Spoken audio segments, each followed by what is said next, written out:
कानपुर में अपने खोए वजूद को वापस पाने के लिए कानपुर शहर में लेदर इंडस्ट्रीज फिर से अपने परचेस को पाने की कवायद में जुट गई है। सरकारों द्वारा लाई योजनाओं के तहत लेदर इंडस्ट्रीज को बढ़ावा दिया जा रहा है। इसी कड़ी में इंटरनेशनल टेस्टिंग लैब और leather sector skill council certificate वितरण के शिलान्यास समारोह का आयोजन होटल लैंडमार्क में किया गया। सम्मेलन की अध्यक्षता भारत सरकार के वाणिज्य और उद्योग मंत्रालय के राज्य मंत्री अनुप्रिया पटेल और चमड़ा क्षेत्र के प्रतिष्ठित उद्योग सदस्यों ने की। सभी चमड़ा व्यापारियों को प्रमाण पत्रों से नवाजा गया। इस दौरान केंद्रीय मंत्री ने बताया कि सरकार का चमड़ा व्यापार को बढ़ाने का यह प्रयास सराहनीय और जल्द कानपुर फिर से चमड़े के लिए विख्यात होगा। वहीं मीडिया से बात करते हुए कहा कि प्रियंका गांधी यूपी में अगर संघर्ष कर रही है तो इसमें खराबी क्या है, लेकिन अपना दल और बीजेपी मिलकर यूपी में सरकार बनाएंगे।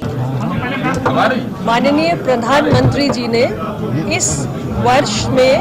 हमारे निर्यात के लक्ष्य को $400 बिलियन तक निर्धारित किया है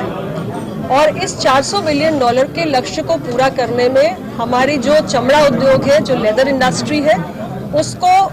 $5.8 बिलियन का एक जिम्मेदारी दी गई है,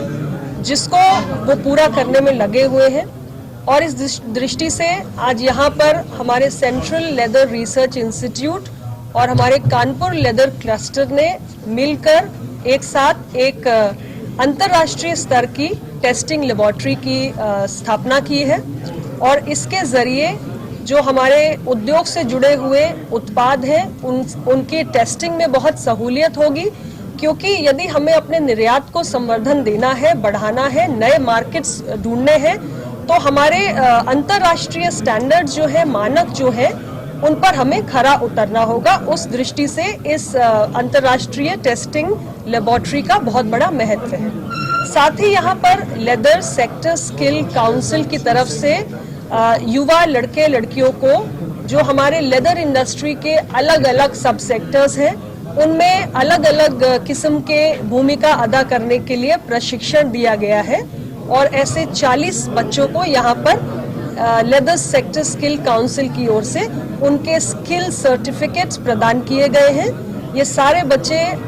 हमारे उत्तर प्रदेश के अलग अलग जिलों से यहाँ पर आए हैं, जिसमें कानपुर, उन्नाव, आगरा, सीतापुर कई जिले शामिल हैं और ये सभी यहाँ पर इस तरीके से इनको स्किल ट्रेनिंग की गई है कि हमारी लेदर इंडस्ट्री में इनका बहुत बड़ा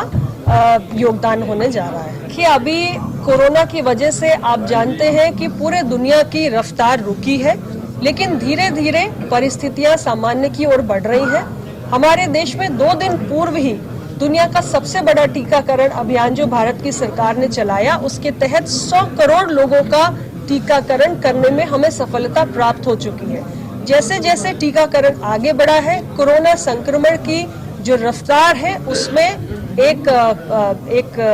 कमी आई है और स्थितियां सामान्य हो रही हैं। हम ज्यादा सुरक्षित माहौल और वातावरण बना पा रहे हैं। ऐसे में दुनिया के तमाम देशों के बीच में जो एक दूरी आई थी इस वायरस के इन्फेक्शन के चलते, वो अब घट रही है और धीरे धीरे दुनिया भर की जो अर्थव्यवस्थाएं हैं वो रिकवर कर रही हैं और कुछ जो हम अवसरों से बीच में वंचित रह गए थे या जो हमारी इंडस्ट्री के कार्य करने में भी जो एक रुकावट आई थी, अब धीरे धीरे वो खत्म हो रही है, बल्कि हम और तेजी से काम कर रहे हैं। और इसका उदाहरण ये है कि कोविड पेंडेमिक के दौरान भी जो भारत के एक्सपोर्ट्स थे उनमें गिरावट नहीं आई, बल्कि हमने देखा कि अप्रैल से सितंबर का इस वर्ष का जब हमने आकलन किया अपने एक्सपोर्ट्स वैल्यू का, तो हमने $197 बिलियन का जो लक्ष्य है उसको प्राप्त किया है और 50% से ज्यादा का लक्ष्य हम पूरा कर चुके हैं। और हमारे जो एक्सपोर्ट्स हैं, यदि हम पिछले वर्ष से तुलना करें तो अप्रैल से सितंबर का जो ये पीरियड है उसमें इस वर्ष हमने बेहतर प्रदर्शन किया है। फिलहाल इस खबर में बस इतना ही।